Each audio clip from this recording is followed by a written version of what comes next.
It's time to take a look at what's happening around Wyoming for Thursday, March 12th. I'm Mac Watson. The youngest daughter of a 24-year-old woman was found dead on Saturday, shot in the face in a Riverton motel room. Cowboy State Daily's Claire McFarland reports court documents say that the little girl told authorities, "Daddy was mad at Mommy and Mommy's dead." What we know from the affidavit by Riverton Police Department Detective Peter McCall is that the original caller was reporting that the little girl had found her mother unresponsive in the room. And we also know that there's video showing the little girl entering the room with her family at about 11 p.m. the night before. And the footage shows the father leaving and coming back in the wee hours of the morning, according to court documents. So the evidence at this juncture indicates that the girl was in the room. There may be evidence later too, but at this juncture, that's the indication. And when a victim witness coordinator was engaging with the little girl later at the police station, she was saying things like, "Daddy was mad at Mommy, Mommy's dead," according to the affidavit. According to court affidavits, 25-year-old Sterling Lewis Black Jr. turned himself into police on Saturday afternoon and now faces one count of second-degree murder. A 14-year-old Cheyenne boy is being charged as an adult with first-degree murder, accused of shooting his mother in the head from behind. Cowboy State Daily's Greg Johnson reports Havoc Leone initially reported to the Laramie County Sheriff's Office that his mother, Teresa McIntosh, had killed herself. The call was called in as an attempted suicide. When authorities got there, they discovered that the situation just didn't add up to a suicide. Number one, he was shot in the back of the head by the ear in a spot where they said it's not usual that someone would put a gun to themselves. It wasn't obvious at the wound that there was contact with the gun, and it came at a little bit of a distance. And the boy himself, he said there was a struggle for the gun and it just went off. But at another time, he told them in pretty good detail how he had the gun in his closet, he retrieved it, and that he shot her in the back of the head. According to court affidavits, the build-up to the shooting began about 90 minutes before McIntosh was killed, when she and her common-law husband, Leone's biological father, argued with the teen about an electronic tablet that he had stolen from a home of a cleaning client of his mother's. Wyoming House leaders on Wednesday dismissed ethics complaints against Democratic Representatives Mike Yin and Carly Provenza over the CheckGate scandal.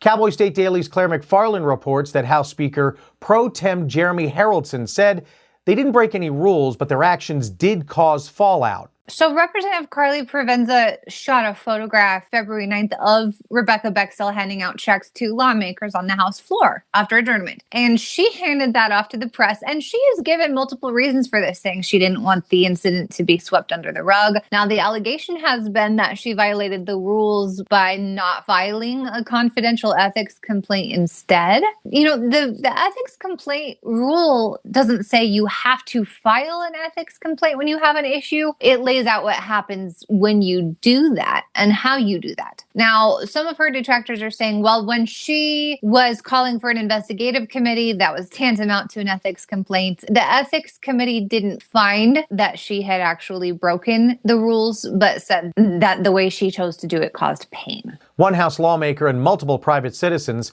filed a total of 4 official complaints this session against Yin of Jackson and Provenza of Laramie. A massive pileup on Interstate 80 between Laramie and Sinclair during a blizzard on Wednesday sent 2 people to hospitals and shut down the highway in both directions.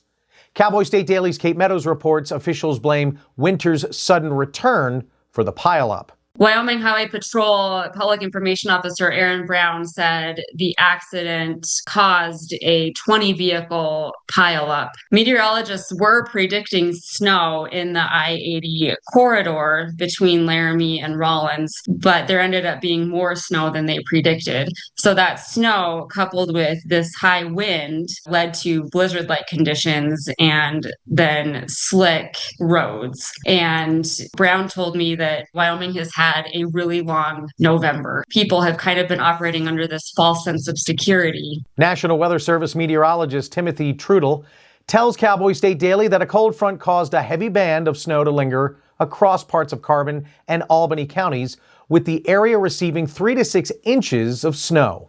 I'll be back with more news from Cowboy State Daily right after this. Out here, everything takes longer. The miles in between teach patience. They teach you what's worth driving for. In Wyoming, miles are how we measure love. The distance you'll go to help a neighbor, to pick up your kid from an activity, or to visit someone you care about. That's why Hilltop Bank rides with you through every mile. We're not just close by, we're traveling the same roads. Hilltop Bank, member FDIC, equal housing lender. Cowboy State Daily News continues now. The Wyoming Senate tried and failed by 9 votes on Wednesday to override Governor Mark Gordon's veto of a bill called the Second Amendment Protection Act. Cowboy State Daily's Claire McFarland reports that sheriffs for all 23 Wyoming counties opposed the bill, calling it messy and overreaching. So the legislature contemplated 3 vetoes on Wednesday. One was an attempt to get rid of an account that the governor uses for projects. The other 2 were his veto of the Second Amendment Protection Act and his veto of a bill aimed at blocking governments from deducting union dues from people's paychecks, from public employees' paychecks. And all 3 override attempts failed, so all 3 vetoes held. The 2 we reported on, Second Amendment Protection Act, all Wyoming sheriffs opposed because they said they'd get in the crossfire of broad language and be chilled altogether from ever working with federal agents. Senate File 101 would have expanded existing Wyoming law, which already imposes a misdemeanor for state police officers who violate people's Second Amendment rights by enforcing unconstitutional federal gun laws. A Torrington woman accused of allowing her boyfriend to perform sex acts with a 4-year-old girl is scheduled for a plea hearing on Thursday. Cowboy State Daily's Greg Johnson reports the boyfriend of Angela Montoya, already convicted for abusing the child, will be sentenced on Friday. There are totally different ends of the prosecution spectrum here. After he'd been convicted, they learned, he's had this second secret cell phone. His attorney had custody of it. They got a search warrant. The attorney turned it over. When they looked in there, they found all kinds of other stuff, including lengthy text messages, text threads between the boyfriend and girlfriend about sex acts with the girl. Montoya's affidavit outlines a convoluted relationship between her and her boyfriend, who lived together while he was married to someone else in another town in Wyoming. Wyoming has launched a $4 million outdoor rec and tourism trust fund to expand trails and amenities. Cowboy State Daily's Renee Jean reports the goal is to manage the impacts of a booming tourism industry while improving quality of life for residents and boosting local economies. Part of the idea behind the outdoor recreation tourism account is how can we be more proactive about our outdoor amenities. Lots of places in Wyoming that are already too popular and don't have the right amenities, don't have parking spaces, don't have camping sites. So this Wyoming Tourism Account Trust Fund was set up. It's being funded by tourism dollars again. Heads and beds are paying for this compared to Wyoming's neighbors. Utah put $40 million on the ground last year. The first installment from its newly created Outdoor Rec and Tourism Trust account, finalized in 2024, will be awarded this spring. That's an initial $4 million for developing new outdoor tourism across the state or solving existing problems at places that already have become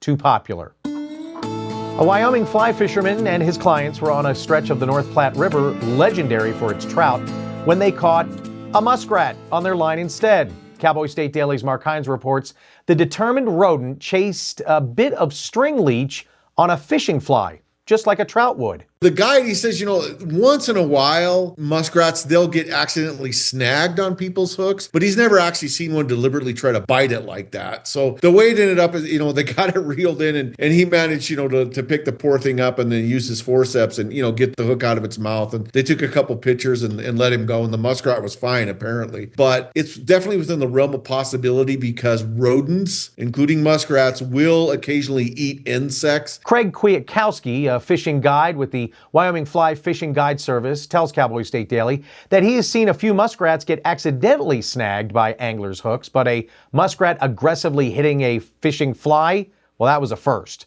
And that's today's news. Get your free digital subscription to Wyoming's only statewide newspaper by hitting that daily newsletter button at cowboystatedaily.com. And you can watch this newscast every day by clicking subscribe on our YouTube channel or listen to us on your favorite podcast app. Thanks for watching. I'm Mac Watson for Cowboy State Daily.